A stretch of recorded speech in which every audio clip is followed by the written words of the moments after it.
When I was a student, I learned about European explorers before I learned about my own people. I learned prime ministers' names, memorized provincial founding dates, Canadian Confederation, European settlement, all the wars that were fought in the name of being Commonwealth. But I didn't really learn about the indigenous peoples of North America, my people. Not deeply, not meaningfully. I definitely didn't learn about indigenous ways of knowing. I had no idea about the knowledge systems, just superficial explanations of tradition and culture.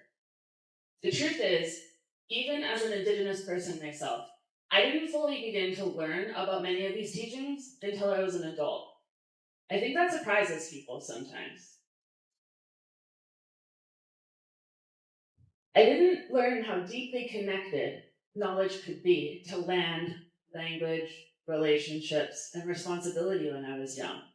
So much of Indigenous history is tied to loss of language, loss of land, loss of culture, loss of connection. And in Canada, schools were deeply involved in that process. The Canadian residential school system was designed to assimilate Indigenous children into Western society. This was funded by the Canadian government and operated predominantly by the Catholic Church. Children were forcibly removed from their families, punished for speaking their own languages, relentlessly abused, and taught that their identities were inferior. Education was weaponized and became a tool of erasure. Without getting too much into a history lesson, Canadian residential schools existed for over 160 years. The last one closed in 1997. I don't know about you, but that's within my lifetime. My great grandmother went to a residential school. My grandmother went to a residential school. Then came the 60s scoop, which, despite its title, didn't exist only in the 1960s. It started in the 1950s and went through to the 1980s. My mom was a victim of the 60s scoop. This was the forcible removal, or scooping, of Indigenous children to be placed with white foster families because the Indigenous were deemed unfit parents for continuing the cycles of abuse that they faced when they were in residential schools. Just think about that for a second.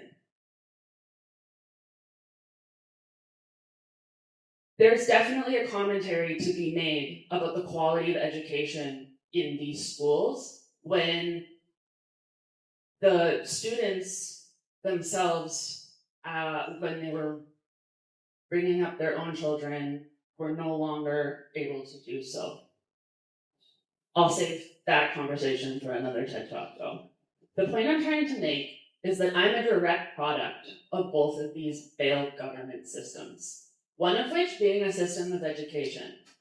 This is the largest factor as to why my own knowledge of my own people is so limited and continues to be incomplete.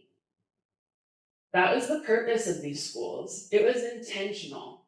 I am one of over 1 million Canadians with the same story. I stand in front of a classroom every day inside a system that is very similar to the one that tried to erase people like me. Sometimes I think about the strange reality of that. Our story isn't ancient. It isn't disconnected from the present, but for many people, it is largely unseen and unheard. And yet, despite all of that, Indigenous cultures, languages, and ways of knowing survive. That survival, it matters. Because too often Indigenous history is taught through tragedy, only taught through loss. But survival is also a part of the story. So is resilience. So is knowledge. Honestly, I'm still learning every day. Sometimes from books, sometimes from community, sometimes from conversations with elders, and sometimes from my students. That part matters to me deeply. Because one of the biggest things that I've learned about teaching is this: we underestimate students. We think the truth will be overwhelming. We think that the truth needs to be simplified, softened, delayed until they're older. One of the most powerful things I've learned as a teacher is that students are far more capable of engaging with difficult truths than adults often assume. And every time I choose to trust my students with complexity, they rise to the occasion. The most meaningful moments come from discomfort. I remember teaching a lesson connected to Indigenous history, and afterward, a student asked me quietly, "Why didn't we learn this sooner?" Not defensively, not politically, just honestly. Why didn't we learn this sooner? I remember sitting with that question for so long after class ended, years after that student graduated, because that question wasn't really about the lesson that I was teaching in that class. It was about silence. It was about what gets prioritized in education and what doesn't. Because curriculum is not neutral. What we teach students matters. What we leave out matters. Why didn't we learn this sooner? I realize that question still weighs on me today. What else is missing from what we teach? Because curriculum is not just about what's included, it's also about what's absent. When Indigenous perspectives are treated as extra, rather than a foundational part of history, students learn that Indigenous knowledge is secondary. When Indigenous science and environmental knowledge are separated from the mainstream conversations, students learn which forms of knowledge are legitimate and which ones are not. When entire histories are minimized, simplified, or delayed until later, students learn which stories matter the most. These messages are invisible, but students absorb them. What gives me hope is how willing students are to challenge those ideas once they're finally exposed to something different. As an Indigenous educator in an international community, I think a lot about what it means to teach truth in a global classroom. Most of my students come from completely different backgrounds than I do. Most know nothing about the Indigenous peoples of Canada. Almost none have heard about the residential schools in Canada. At first, that intimidated me. I worried about getting it wrong. I worried about making students uncomfortable. I worried about introducing topics that are heavy and painful. I worried about sharing parts of my own narrative. Discomfort is where learning begins, for students and teachers alike. And like I said, when students are trusted with complexity, they often interact with it better than we assume. They ask thoughtful questions, make connections. They begin to recognize that there's more than one way to understand this world. If you've ever been in my class, you're familiar with my explanation of things not being black and white, but being gray. They hang in the balance of what is labeled right or wrong depending on who you're asking or how you're looking at it. This conversation is much easier to have with teenagers than it is with adults in my experience. Indigenous knowledge is often treated as cultural tradition rather than knowledge itself. Indigenous communities have passed down sophisticated knowledge for generations about observation, relationship, and lived experiences. Knowledge about ecosystems, sustainability, balance, interdependence. When we're looking at our comfort zone, it's important that we realize that anything that there is to learn in this world happens outside of your comfort zone.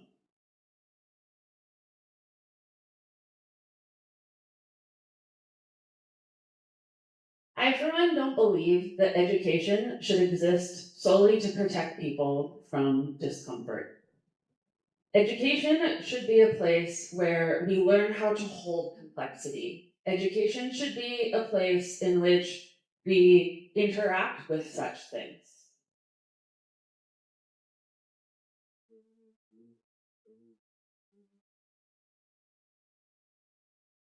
And sometimes voices are unheard not because they're silent, but because we're taught not to listen.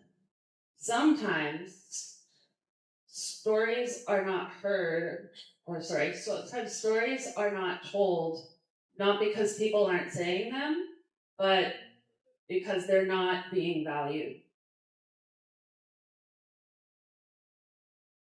You need to think critically about whose voices are centered, whose histories are prioritized, and whose knowledge has been excluded. As a teacher, I don't believe that education should exist to protect people from discomfort.